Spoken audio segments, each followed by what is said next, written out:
Et bonjour. Oui, j'avais envie de dire un truc là, parce que je me suis aperçue en regardant un petit peu ma chaîne YouTube que j'ai deux vidéos qui ont été supprimées par YouTube en fait. C'est incroyable quoi, j'ai 295 abonnés, je dis que des conneries, enfin ça n'intéresse pas grand monde. Moi bon, évidemment je fais pas ça que pour m'amuser. J'ai velléité à faire partager mon point de vue ou trouver un écho à ce que je dis pour pas être seule dans mes idées. Mais bon, ça va pas chercher très très loin. J'ai pas l'impression d'être quelqu'un de dangereux. Enfin bon, c'est quand même incroyable qu'il y ait des vidéos, comme j'en parle dans une de mes vidéos, justement, d'un film comme Thrive qui dit des trucs vachement plus graves, quoi, qui va vachement loin, et qui est toujours là sur le net depuis 2009. Aucun fake shaker est allé le titiller. Bon, c'est sûr que c'est des mecs qui ont beaucoup de pognon, peut-être pas mal d'appui, ce qui continue de me faire penser que par exemple cette vidéo est contre-productive. Et moi, avec mes 295 abonnés, j'ai publié deux trucs. Alors la première vidéo, c'était en 2020.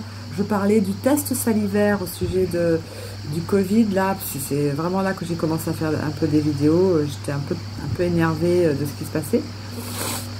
Et je disais qu'il y avait des tests salivaires qui avaient été faits par des Français dont on n'a jamais entendu parler, et que vraiment, si ce virus avait été aussi dangereux que ce qu'on disait à l'époque,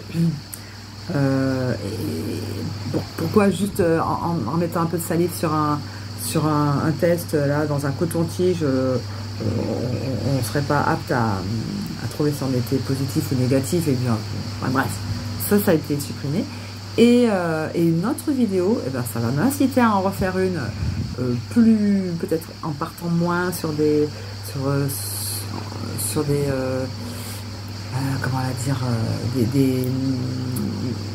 des interprétations personnelles sur l'adrénaline, l'adrénochrome en fait, qui est un sujet très intéressant et complètement factuel. Je veux dire, j'invente rien, c'est accessible sur internet, voilà, ça existe. L'adrénochrome est donc un dérivé. Bon, je vais pas en parler là, je vais faire une vidéo sur ça. Là, ce qui était intéressant, c'est que waouh, j'ai deux vidéos supprimées quand même. Voilà. Bon, en fait, ça me donne encore plus envie de dire des trucs. Voilà, donc je vais partager encore plus ma façon de voir le monde, qui est assez personnelle et originale, on va dire. Mais j'ai pas l'impression que ce soit plus con qu'une autre. Donc, bon, je vais le faire avec humour, hein, je veux dire, voilà, encore une fois, c'est pas grave. Il n'y a rien de grave, quoi. C'est bon. Eh oh, les fact-checkers. En fait, voilà, une vie. Ah, tiens, parlons de ça. Les fake shakers, le nouveau job à la mode, parce qu'en fait, ils sont payés, les gars. C'est pas, ils font pas ça pour. Si, ils font ça pour leur ego, mais pas que. Ils sont payés. Sont des mecs ou des nanas, principalement des mecs. J'ai pas vu trop de nanas. D'ailleurs, je vais chercher. À qui on a dit que le Père Noël n'existait pas, et ça les a mis dans un état en déprime, quoi, tu vois. Et donc en fait maintenant ils se vengent en essayant par tous les moyens de trouver des gens qui disent des faux trucs, mais en trouvant un truc qui est faux dans ce que va dire quelqu'un, ça va pas discréditer tout son discours. C'est pas parce que on dit une bêtise à un moment donné que tout est faux. Et puis quelquefois, voilà, c'est dommage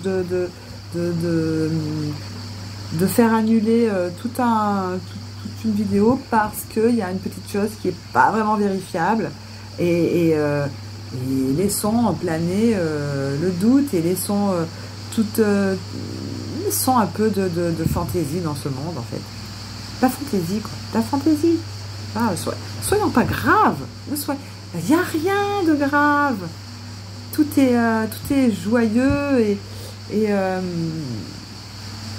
oui, bon, c'est vrai qu'il y a des trucs graves.